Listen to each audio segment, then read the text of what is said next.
ഇപ്പോ അച്ചു നമ്മോടൊപ്പമില്ല. നിങ്ങളിൽ ചിലർക്കെങ്കിലും അറിയാം അച്ചുവിന് എന്താ പറ്റിയതെന്ന്.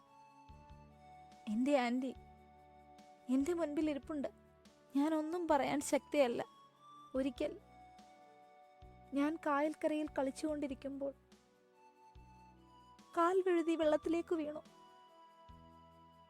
എന്നെ രക്ഷപ്പെടുത്താൻ വേണ്ടി ചാടിയിറങ്ങിയ അച്ചു എന്നെ രക്ഷപ്പെടുത്തി. പക്ഷെ അവളുടെ ജീവൻ എനിക്ക് വേണ്ടി നഷ്ടമായി. വെള്ളത്തിന്റെ ആഴത്തിലേക്ക് അവൾ എന്നെ വിട്ടുപോയി. അവളുടെ ഓർമ്മകളും ഈ ഗ്രാമത്തിന്റെ ഓർമ്മകളുമാണ് സോങ്സ് ഓഫ് ഹാംലെറ്റ് എന്ന എൻ്റെ കവിതാ സമാഹാരം. ഈ പുസ്തകം ഞാൻ അവൾക്കാണ് സമർപ്പിച്ചിരിക്കുന്നത്. ഞാൻ അവസാനിപ്പിക്കുകയാണ്.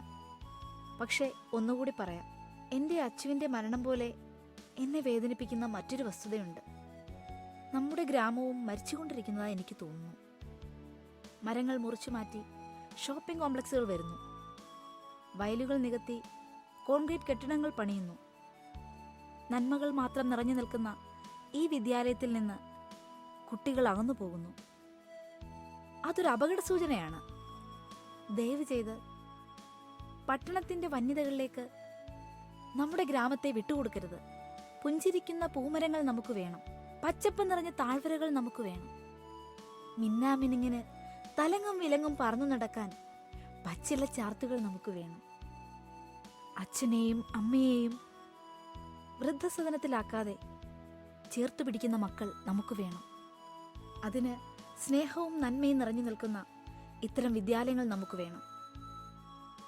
നിങ്ങൾ എന്നോട് കാണിക്കുന്ന ഈ സ്നേഹം ആത്മാർത്ഥമാണെങ്കിൽ ഈ വിദ്യാലയത്തിനു വേണ്ടി നിങ്ങളെല്ലാവരും ഒന്നിച്ചു നിൽക്കണം. ഞാനുണ്ടാവും നിങ്ങളുടെ കൂടെ. നന്മയുടെ പച്ചപ്പുകൾ നശിച്ചു പോകാതിരിക്കട്ടെ. നന്മയുടെ തിരുനാളം ഒരിക്കലും അണയാതിരിക്കട്ടെ. നമസ്കാരം.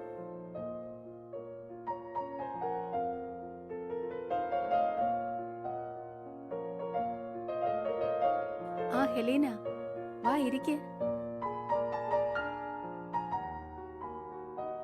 ഞാൻ അടുത്ത ദിവസം രാവിലെ മടങ്ങിപ്പോവുകയാണ്.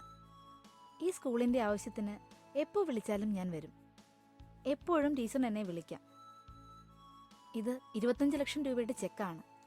എൻ്റെ കവിതയ്ക്ക് കിട്ടിയ അവാർഡ് തുക. ഇത് ഞാൻ ടീച്ചറിനെ ഏൽപ്പിക്കുന്നു. നമ്മുടെ സ്കൂളിൻ്റെ വികസന പ്രവർത്തനത്തിന് വേണ്ടിയുള്ളതാണ്. നമ്മുടെ കുട്ടികൾ ഇവിടെ തന്നെ പഠിക്കണം. ഈ വിദ്യാലയത്തിൻ്റെ സ്നേഹസാന്ദ്രമായ തണലിൽ. Thank you Helena. ശരി, ഞാൻ ഇറങ്ങുന്നു. ശരി. പോട്ടെ. ആ ശരി മോളെ.